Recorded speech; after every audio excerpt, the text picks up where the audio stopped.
PSC Malayalam ചാനലിലേക്ക് എല്ലാവർക്കും സ്വാഗതം. ഇന്ന് നമ്മൾ ചർച്ച ചെയ്യുന്നത് ഫെബ്രുവരി 14 പുറത്തിറങ്ങിയ തൊഴിൽ വാർത്തയിലെ പുതിയ SCERT ചാപ്റ്ററുകളെ ബേസ് ചെയ്തിട്ടുള്ള പോയിന്റുകളാണ് കേട്ടോ. അപ്പോൾ നമുക്ക് പോയിന്റിലേക്ക് കിടക്കാം. ഫസ്റ്റ് പോയിന്റ്, സസ്യങ്ങളുടെ വളർച്ചയ്ക്ക് ആവശ്യമായ നൈട്രജൻ വളങ്ങൾ നിർമ്മിക്കുന്നതിന് ഉപയോഗിക്കുന്ന രാസവസ്തു ഏത്? Ammonia, NH3.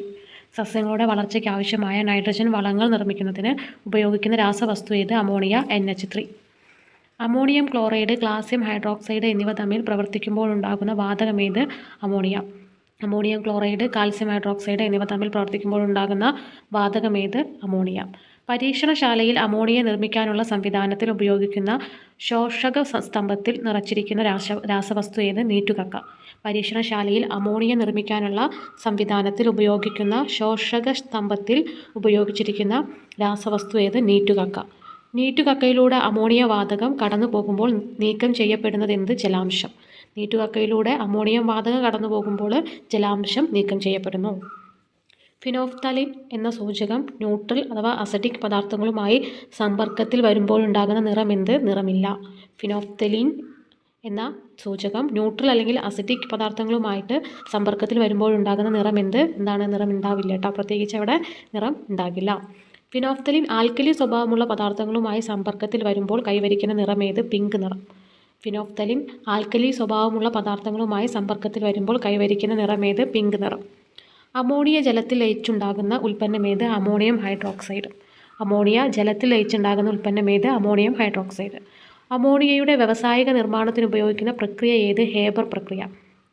അമോണിയയുടെ വ്യാവസായിക നിർമ്മാണത്തിന് ഉപയോഗിക്കുന്ന പ്രക്രിയ ഏത്? ഹേബർ പ്രക്രിയ. അമോണിയയിലെ ഘടകമൂലകങ്ങൾ ഏതെല്ലാം? നൈട്രജനും ഹൈഡ്രജനും. അമോണിയയിലെ ഘടകമൂലകങ്ങൾ ഏതെല്ലാം? നൈട്രജനും ഹൈഡ്രജനും. ഉന്നത മർദ്ദത്തിലും താപനിലയിലും നൈട്രജനും ഹൈഡ്രജനും ഏത് അനുപാതത്തിൽ സംയോജിപ്പിച്ചാണ് അമോണിയ നിർമ്മിക്കുന്നത്? 1:3 അനുപാതത്തിൽ. ഉന്നത മർദ്ദത്തിലും താപനിലയിലും നൈട്രജനും ഹൈഡ്രജനും ഏത് അനുപാതത്തിൽ സംയോജിപ്പിച്ചാണ് അമോണിയ നിർമ്മിക്കുന്നത്? 1:3. ഹേബർ പ്രക്രിയയിൽ ഉൾപ്രേരകമായി ഉപയോഗിക്കുന്നതെന്ത്? Sponge iron. ഹേബർ പ്രക്രിയയിൽ ഉൾപ്രേരകമായി ഉപയോഗിക്കുന്നതെന്ത്? Sponge iron. ഹേബർ പ്രക്രിയയിൽ നൈട്രജൻ സ്രോതസ്സായി ഉപയോഗിക്കുന്നതെന്ത്? അന്തരീക്ഷവായു. ഹേബർ പ്രക്രിയയിൽ നൈട്രജൻ സ്രോതസ്സായി ഉപയോഗിക്കുന്നതെന്ത്? അന്തരീക്ഷവായു. ഫിനോഫ്തലിൻ്റെ ഒരു പിക്ചർ ഇവിടെ കൊടുത്തിട്ടുണ്ട്. ഫിനോഫ്തലിൻ. ഓക്കെ. ഇനി അമോണിയയുടെ ഉപയോഗങ്ങൾ. Ammonium sulphate, ammonium phosphate, urea മുതലായ രാസവളങ്ങൾ നിർമ്മിക്കുന്നതിന്. ഓക്കെ. അപ്പോൾ ammonium sulphate, ammonium phosphate, urea മുതലായ രാസവളങ്ങൾ നിർമ്മിക്കുന്നതിന് ശീതീകാരിയായിട്ട് അമോണിയയെ ഉപയോഗിക്കുന്നുണ്ട്. നൈലോൺ, റയോൺ പോലുള്ള കൃത്രിമ നാരുകൾ നിർമ്മിക്കുന്നത്. നൈലോൺ, റയോൺ പോലുള്ള കൃത്രിമ നാരുകൾ നിർമ്മിക്കുന്നതിന്. പെട്രോളിയം ശുദ്ധീകരണ പ്രക്രിയയിൽ നൈട്രിക് ആസിഡ് വ്യാവസായികമായി നിർമ്മിക്കുന്ന ഓസ്റ്റ്വാൾഡ് പ്രക്രിയയിലെ പ്രധാന അസംസ്കൃത വസ്തുവായിട്ടും അമോണിയ ഉപയോഗിക്കുന്നുണ്ട്. അപ്പോൾ നൈട്രിക് ആസിഡ് വ്യാവസായികമായി നിർമ്മിക്കുന്ന ഓസ്റ്റ്വാൾഡ് പ്രക്രിയയിലെ പ്രധാന അസംസ്കൃത വസ്തുവായിട്ടും അമോണിയ ഉപയോഗിക്കുന്നുണ്ട്. നാഫ്ത പോലുള്ള പെട്രോളിയം ഉൽപ്പന്നങ്ങൾ എന്തിൻ്റെ സ്രോതസ്സാണ്? ഹൈഡ്രജൻ്റെ. നാഫ്ത പോലുള്ള പെട്രോളിയം ഉൽപ്പന്നങ്ങൾ എന്തിൻ്റെ സ്രോതസ്സാണ്? ഹൈഡ്രജൻ്റെ. ഹേബർ പ്രക്രിയ വഴി ഉൽപ്പാദിപ്പിക്കപ്പെടുന്ന അമോണിയ സൂക്ഷിക്കുന്നത് എങ്ങനെ? ഉയർന്ന മർദ്ദത്തിൽ ദ്രവീകരിച്ച് ദ്രാവക അമോണിയയാക്കി. ഹേബർ പ്രക്രിയ വഴി ഉൽപ്പാദിപ്പിക്കപ്പെടുന്ന അമോണിയ സൂക്ഷിക്കുന്നത് എങ്ങനെ? ഉയർന്ന മർദ്ദത്തിൽ ദ്രവീകരിച്ച് ദ്രാവക അമോണിയയാക്കി. അമോണിയ വാതകത്തെ എളുപ്പത്തിൽ ദ്രവീകരിക്കാനുള്ള മാർഗം ഏത്? മർദ്ദം ഉപയോഗിച്ചു. അമോണിയ വാതകത്തെ എളുപ്പത്തിൽ ദ്രവീകരിക്കാനുള്ള മാർഗം ഏത്? മർദ്ദം ഉപയോഗിച്ചിട്ടോ. അമോണിയയുടെ ഗാഢ ജലീയ ലായനി ഏത്? Liquor ammonia. അമോണിയയുടെ ഗാഢ ജലീയ ലായനിയാണ് ഏത്? Liquor ammonia. ദ്രവീകരിച്ച അമോണിയ എങ്ങനെ അറിയപ്പെടുന്നു? Liquid ammonia. ദ്രവീകരിച്ച അമോണിയ എങ്ങനെ അറിയപ്പെടുന്നു? Liquid ammonia. 20-ാം നൂറ്റാണ്ടിൻ്റെ ആദ്യ ദശകത്തിൽ അമോണിയയുടെ വ്യാവസായിക നിർമ്മാണത്തിനുള്ള ഹേബർ പ്രക്രിയ വികസിപ്പിക്കുന്നതിന് പ്രധാന പങ്കുവഹിച്ച ശാസ്ത്രജ്ഞന്മാർ ആരെല്ലാം? Fritz ഹേബറും call ബോഷും. 20-ാം നൂറ്റാണ്ടിൻ്റെ ആദ്യ ദശകത്തിൽ അമോണിയയുടെ വ്യാവസായിക നിർമ്മാണത്തിനുള്ള ഹേബർ പ്രക്രിയ വികസിപ്പിക്കുന്നതിൽ പ്രധാന പങ്കുവഹിച്ച ശാസ്ത്രജ്ഞന്മാർ ആരെല്ലാം? ഫ്രിറ്റ്സ് ഹേബറും കാൾ ബോഷ് കേട്ടോ. ഹരിത വിപ്ലവത്തിലൂടെ ഭക്ഷ്യസുരക്ഷയിലേക്ക് രാജ്യങ്ങൾ എത്തിച്ചേരാൻ സഹായകമായി തീർന്ന നൈട്രജൻ വളങ്ങളുടെ നിർമ്മാണത്തിന് കാരണമായി തീർന്ന രാസപ്രക്രിയ ഏത്? ഹേബർ പ്രക്രിയ. ഹരിത വിപ്ലവത്തിലൂടെ ഭക്ഷ്യസുരക്ഷയിലേക്ക് രാജ്യങ്ങൾ എത്തിച്ചേരാൻ സഹായകമായി തീർന്ന നൈട്രജൻ വളങ്ങളുടെ നിർമ്മാണത്തിന് കാരണമായി തീർന്ന രാസപ്രക്രിയ ഏത്? ഹേബർ പ്രക്രിയ. അമോണിയയും ഹൈഡ്രജൻ ക്ലോറൈഡ് വാതകവുമായി പ്രവർത്തിക്കുമ്പോഴുണ്ടാകുന്ന വാതകം ഏത്? Ammonium chloride. അമോണിയയും ഹൈഡ്രജൻ ക്ലോറൈഡ് വാതകവുമായി പ്രവർത്തിക്കുമ്പോൾ ഉണ്ടാകുന്ന വാതകമേത്? Ammonium chloride.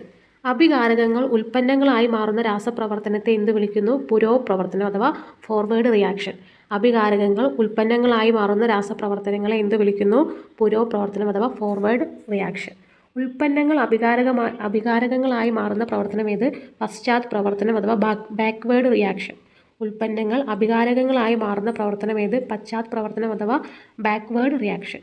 ഒരേ സമയം ഇരുദിശകളിലേക്കും നടക്കുന്ന രാസപ്രവർത്തനങ്ങളെ എങ്ങനെ വിളിക്കുന്നു? ഉഭയദിശാ പ്രവർത്തനങ്ങൾ, റിവേഴ്സിബിൾ റിയാക്ഷൻസ്. ഒരേ സമയം ഇരുദിശകളിലേക്കും നടക്കുന്ന രാസപ്രവർത്തനങ്ങളെ എങ്ങനെ വിളിക്കുന്നു? ഉഭയദിശാ പ്രവർത്തനങ്ങൾ അഥവാ റിവേഴ്സിബിൾ റിയാക്ഷൻ.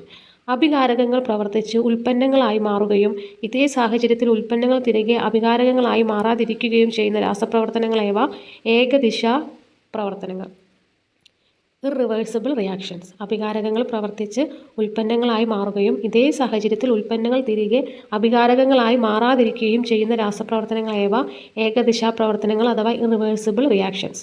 നൈട്രജൻ, ഹൈഡ്രജൻ എന്നിവ തമ്മിൽ പ്രവർത്തിച്ച് അമോണിയ ഉണ്ടാകുന്നത് ഏതിനം രാസപ്രവർത്തനത്തിന് ഉദാഹരണമാണ്? ഉഭയദിശാ പ്രവർത്തനം. ഓക്കെ, അപ്പോൾ എന്താ ക്വസ്റ്റ്യൻ? നൈട്രജൻ, ഹൈഡ്രജൻ എന്നിവ തമ്മിൽ പ്രവർത്തിച്ച് അമോണിയ ഉണ്ടാകുന്നത് ഏതിനം രാസപ്രവർത്തന ഉദാഹരണമാണ്? ഉഭയദിശാ പ്രവർത്തനം. ഒരു ഉഭയദിശാ പ്രവർത്തനത്തിൽ പുരോപ്രവർത്തനത്തിൻ്റെയും പശ്ചാത് പ്രവർത്തനത്തിൻ്റെയും നിരക്ക് തുല്യമായി വരുന്ന ഘട്ടത്തെ എങ്ങനെ പറയുന്നു? രാസസന്തുലനം അഥവാ കെമിക്കൽ ഈക്വിലിബ്രിയം. ഒരു ഉഭയദിശാ പ്രവർത്തനത്തിൽ പുരോപ്രവർത്തനത്തിൻ്റെയും പശ്ചാത് പ്രവർത്തനത്തിൻ്റെയും നിരക്ക് തുല്യമായി വരുന്ന ഘട്ടത്തെ എങ്ങനെ പറയുന്നു? രാസസന്തുലനം അഥവാ കെമിക്കൽ ഈക്വിലിബ്രിയം. രാസസന്തുലനവുമായി ബന്ധപ്പെട്ടുള്ള പ്രധാനപ്പെട്ട ശാസ്ത്ര തത്വം അവതരിപ്പിച്ച ശാസ്ത്രജ്ഞനാണ് ലേ ഷാറ്റ്ലിയർ. രാസസന്തുലനവുമായി ബന്ധപ്പെട്ടുള്ള പ്രധാനപ്പെട്ട ശാസ്ത്ര തത്വം അവതരിപ്പിച്ച ശാസ്ത്രജ്ഞനാണ് ലേ ഷാറ്റ്ലിയർ. സന്തുലനാവസ്ഥയിലുള്ള ഒരു വ്യൂഹത്തിൽ ഗാഢത, മർദ്ദം, താപനില എന്നിവയിൽ ഏതെങ്കിലും ഒന്നിന് മാറ്റം വരുത്തിയാൽ വ്യൂഹം ഈ മാറ്റം മൂലമുണ്ടാകുന്ന ഫലം ഇല്ലായ്മ ചെയ്യത്തക്ക വിധം ഒരു പുനഃക്രമീകരണം നടത്തി പുതിയ സന്തുലനാവസ്ഥയിലെത്തുന്നു. ഇപ്രകാരം പ്രസ്താവിക്കുന്ന തത്വമേത്? ലേ ഷാറ്റ്ലിയർ തത്വം. സന്തുലനാവസ്ഥയിലുള്ള ഒരു വ്യൂഹത്തിൽ ഗാഢത, മർദ്ദം, താപനില എന്നിവയിൽ ഏതെങ്കിലും ഒന്നിന് മാറ്റം വരുത്തിയാൽ വ്യൂഹം ഈ മാറ്റം മൂലമുണ്ടാകുന്ന ഫലം ഇല്ലായ്മ ചെയ്യത്തക്ക വിധം ഒരു പുനഃക്രമീകരണം നടത്തി പുതിയ സന്തുലനാവസ്ഥയിൽ എത്തിക്കുന്നു. ഇപ്രകാരം പ്രസ്താവിക്കുന്ന തത്വമേത്? ലേ ഷാറ്റ്ലിയർ തത്വം. സന്തുലനാവസ്ഥയിൽ പുരോ പശ്ചാത് പ്രവർത്തന നിരക്കുകൾ എപ്രകാരമാണ്? തുല്യമായിരിക്കും. സന്തുലനാവസ്ഥയിൽ പുരോ പശ്ചാത് പ്രവർത്തനങ്ങളുടെ നിരക്ക് എപ്രകാരമായിരിക്കും? തുല്യമായിരിക്കും. സന്തുലനാവസ്ഥ കൈവരിച്ച ശേഷവും അഭികാരക തന്മാത്രകൾ പ്രവർത്തിച്ച് ഉൽപ്പന്ന തന്മാത്രകൾ അതേ നിരക്കിൽ പ്രവർത്തിച്ച് അഭികാരക തന്മാത്രകളും ഉണ്ടായിക്കൊണ്ടിരിക്കുന്നതിനാൽ രാസസന്തുലനം തന്മാത്രാ തലത്തിൽ ഏത് വിധത്തിലേതാണ്? ഗതിക സന്തുലനം, ഡൈനാമിക് ഈക്വിലിബ്രിയം. സന്തുലനാവസ്ഥ കൈവരിച്ച ശേഷവും അഭികാരക തന്മാത്രകൾ പ്രവർത്തിച്ച് ഉൽപ്പന്ന തന്മാത്രകൾ അതേ നിരക്കിൽ പ്രവർത്തിച്ച് അഭികാരക തന്മാത്രകളും ഉണ്ടായിക്കൊണ്ടിരിക്കുന്നതിനാൽ രാസസന്തുലനം തന്മാത്രാ തലത്തിൽ ഏത് വിധത്തിലേതാണ്? ഗതിക സന്തുലനം അഥവാ ഡൈനാമിക് ഈക്വിലിബ്രിയം. ഒരു വ്യൂഹത്തിലേക്ക് പുതുതായി ഒന്നും ചേർക്കാതിരിക്കുകയും അതിൽ നിന്ന് ഒന്നും നീക്കം ചെയ്യാതിരിക്കുകയും ചെയ്താൽ അത്തരം വ്യൂഹം അറിയപ്പെടുന്നത് എങ്ങനെയാണ്? സംവൃത വ്യൂഹം അഥവാ ക്ലോസ്ഡ് സിസ്റ്റം. ഒരു വ്യൂഹത്തിലേക്ക് പുതുതായി ഒന്നും ചേർക്കാതിരിക്കുകയും അതിൽ നിന്ന് ഒന്നും നീക്കം ചെയ്യാതിരിക്കുകയും ചെയ്താൽ അത്തരം വ്യൂഹം അറിയപ്പെടുന്നത് എങ്ങനെ? സംവൃത വ്യൂഹം അഥവാ ക്ലോസ്ഡ് സിസ്റ്റം. സംവൃത വ്യൂഹത്തിൻ്റെ മാത്രം സവിശേഷത എന്ത്? സന്തുലനാവസ്ഥ സാധ്യമാക്കുന്നു. സംവൃത വ്യൂഹത്തിൻ്റെ മാത്രം സവിശേഷത എന്ത്? സന്തുലനാവസ്ഥ സാധ്യമാക്കുന്നു. ലേ ഷാറ്റ്ലിയർ തത്വം അനുസരിച്ച് ഒരു സന്തുലന വ്യൂഹത്തിൽ അഭികാരകങ്ങളുടെ ഗാഢത വർദ്ധിപ്പിച്ചാൽ സംഭവിക്കുന്നത് എന്ത്? പ്രവർത്തന നിരക്ക് കൂടുന്നു. ലേ ഷാറ്റ്ലിയർ തത്വം അനുസരിച്ച് ഒരു സന്തുലന വ്യൂഹത്തിൽ അഭികാരകങ്ങളുടെ ഗാഢത വർദ്ധിപ്പിച്ചാൽ സംഭവിക്കുന്നത് എന്ത്? പുരോപ്രവർത്തന നിരക്ക് കൂടുന്നു. ലേ ഷാറ്റ്ലിയർ തത്വപ്രകാരം ഒരു സന്തുലന വ്യൂഹത്തിൽ ഉൽപ്പന്നത്തിൻ്റെ ഗാഢത വർദ്ധിപ്പിച്ചാൽ സംഭവിക്കുന്നത് എന്ത്? പശ്ചാത് പ്രവർത്തന നിരക്ക് കൂടുന്നു. ലേ ഷാറ്റ്ലിയർ തത്വപ്രകാരം ഒരു സന്തുലന വ്യൂഹത്തിൽ ഉൽപ്പന്നത്തിൻ്റെ ഗാഢത വർദ്ധിപ്പിച്ചാൽ സംഭവിക്കുന്നത് എന്ത്? പശ്ചാത് പ്രവർത്തന നിരക്ക് കൂടുന്നു. ലേ ഷാറ്റ്ലിയർ തത്വം അനുസരിച്ച് സന്തുലനാവസ്ഥയിലുള്ള വ്യൂഹത്തിൽ മർദ്ദം കൂട്ടിയാൽ വ്യൂഹം മർദ്ദം കുറച്ച് വീണ്ടും സന്തുലനാവസ്ഥ പ്രാപിക്കുവാൻ ശ്രമിക്കുന്നു. എപ്രകാരമാണിത് സാധ്യമാക്കുന്നത്? തന്മാത്രകളുടെ മോൾ എണ്ണം കുറയുന്ന ദിശയിലേക്ക് കൂടുതൽ പ്രവർത്തനം നടത്തിയിട്ട് കേട്ടോ. അപ്പോൾ ലേ ഷാറ്റ്ലിയർ തത്വം അനുസരിച്ച് സന്തുലനാവസ്ഥയിലുള്ള വ്യൂഹത്തിൽ മർദ്ദം കൂട്ടിയാൽ വ്യൂഹം മർദ്ദം കുറച്ച് വീണ്ടും സന്തുലനാവസ്ഥ പ്രാപിക്കുവാൻ ശ്രമിക്കുന്നു. എപ്രകാരമാണിത് സാധ്യമാകുന്നത്? തന്മാത്രകളുടെ മോൾ എണ്ണം കുറയുന്ന ദിശയിലേക്ക് കൂടുതൽ പ്രവർത്തനം നടത്തിയിട്ടാണ് ഇത് സാധ്യമാകുന്നത്. വ്യാവസായികമായി അമോണിയ നിർമ്മിക്കുമ്പോൾ അനുകൂല താപനിലയായി സ്വീകരിക്കുന്ന താപനില ഏത്? ഏകദേശം 450 ഡിഗ്രി സെൽഷ്യസ്. അപ്പോൾ വ്യാവസായികമായിട്ട് അമോണിയ നിർമ്മിക്കുമ്പോൾ അനുകൂലമായ താപനില എന്ന് പറയുന്നത് ഏകദേശം 450 ഡിഗ്രി സെൽഷ്യസ് ആണ്. ഒരു സന്തുലന വ്യൂഹത്തിൽ താപനില കൂടിയാൽ ഏത് പ്രവർത്തനത്തിൻ്റെ നിരക്ക് കൂടുന്നു? താപാകിരണ പ്രവർത്തനത്തിൻ്റെ. ഒരു സന്തുലന വ്യൂഹത്തിൽ താപനില കൂടിയാൽ ഏത് പ്രവർത്തനത്തിൻ്റെ നിരക്ക് കൂടുന്നു? താപാകിരണ പ്രവർത്തനത്തിൻ്റെ. ഒരു സന്തുലന വ്യൂഹത്തിൽ താപനില കുറച്ചാൽ ഏത് പ്രവർത്തനത്തിൻ്റെ നിരക്ക് കൂടുന്നു? താപമോചക പ്രവർത്തനത്തിൻ്റെ. ഓക്കെ, ഒരു സന്തുലന വ്യൂഹത്തിൽ താപനില കുറച്ചാൽ ഏത് പ്രവർത്തനത്തിൻ്റെ നിരക്ക് കൂടുന്നു? താപമോചക പ്രവർത്തനത്തിൻ്റെ. രാസപ്രവർത്തന നിരക്ക് വർദ്ധിപ്പിക്കുന്ന പദാർത്ഥങ്ങളായവ ഉൾപ്രേരകങ്ങൾ. രാസപ്രവർത്തന നിരക്ക് വർദ്ധിപ്പിക്കുന്ന പദാർത്ഥങ്ങളായവ ഉൾപ്രേരകങ്ങൾ.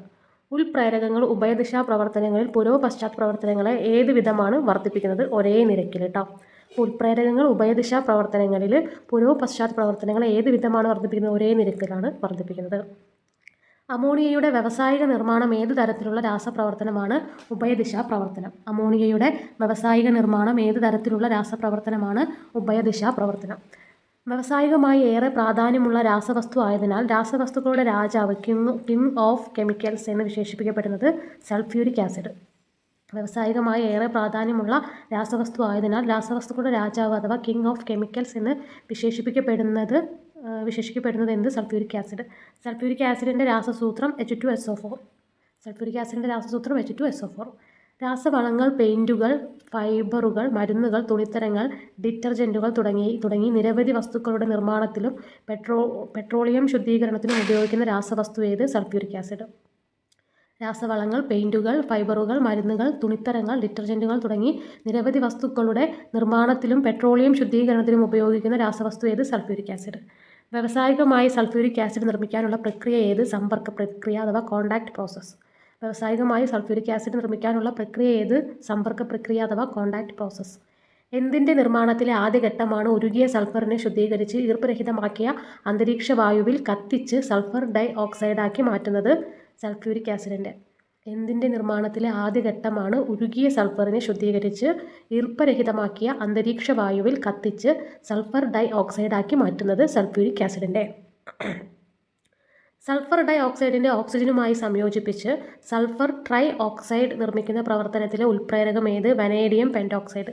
സൾഫർ ഡൈ ഓക്സൈഡിനെ ഓക്സിജനുമായി സംയോജിപ്പിച്ച് സൾഫർ ട്രൈ ഓക്സൈഡ് നിർമ്മിക്കുന്ന പ്രവർത്തനത്തിലെ ഉൾപ്രേരകം ഏത്? Vanadium pentoxide. സൾഫർ ട്രൈ ഓക്സൈഡിനെ ഗാഢ സൾഫ്യൂരിക് ആസിഡ് ലയിപ്പിച്ച് നിർമ്മിക്കുന്നതെന്ത്? ഒലിയം. സൾഫർ ട്രൈ ഓക്സൈഡിനെ ഗാഢ സൾഫ്യൂരിക് ആസിഡിൽ ലയിപ്പിച്ച് നിർമ്മിക്കുന്നതെന്ത്? ഒലിയം. ഒലിയത്തെ ജലത്തിൽ ലയിപ്പിച്ച് നിർമ്മിക്കുന്നതെന്ത്? Sulphuric acid. ഒലിയത്തെ ജലത്തിൽ ലയിപ്പിച്ച് നിർമ്മിക്കുന്നത് എന്താണ്? സൾഫ്യൂരിക് ആസിഡ് കേട്ടോ. സൾഫർ ട്രൈ ഓക്സൈഡ് ജലത്തിൽ ലയിക്കുന്ന പ്രവർത്തനം ഏതു സ്വഭാവത്തിൻ്റെ രാസപ്രവർത്തനമാണ്? താപമോചക രാസപ്രവർത്തനം. സൾഫർ ട്രൈ ഓക്സൈഡ് ജലത്തിൽ ലയിക്കുന്ന പ്രവർത്തനം ഏതു സ്വഭാവത്തിലെ രാസപ്രവർത്തനമാണ്? താപമോചക രാസപ്രവർത്തനം. സൾഫ്യൂരിക് ആസിഡിൻ്റെ പ്രധാന ഭൗതിക ഗുണങ്ങൾ ഏതെല്ലാം? നിറമില്ല, വിസ്കോസിറ്റി ജലത്തേക്കാൾ കൂടുതലാണ്, ജലത്തേക്കാൾ സാന്ദ്രത കൂടുതലാണ്, ജലത്തിൽ ലയിക്കുന്നു. സൾഫ്യൂരിക് ആസിഡിൻ്റെ പ്രധാന ഭൗതിക ഗുണങ്ങൾ ഏതെല്ലാം? നിറമില്ല, വിസ്കോസിറ്റി ജലത്തേക്കാൾ കൂടുതലാണ്, ജലത്തേക്കാൾ സാന്ദ്രത കൂടുതലാണ്, ജലത്തിൽ ലയിക്കുന്നു. അപ്പോൾ ഇത്രയും പോയിന്റുകളാണ് ഇന്നത്തെ വീഡിയോയിൽ നമ്മൾ ഉൾപ്പെടുത്തിയിട്ടുള്ളത്. അപ്പോൾ നിങ്ങൾക്ക് വീഡിയോ ഇഷ്ടപ്പെട്ടാൽ ലൈക്ക് ചെയ്യുക, ഷെയർ ചെയ്യുക, സബ്സ്ക്രൈബ് ചെയ്യുക. മാത്രമല്ല നിങ്ങളുടെ വിലയേറിയ അഭിപ്രായങ്ങളും നിർദ്ദേശങ്ങളും കമൻറ്റിലൂടെ അറിയിക്കാം. താങ്ക്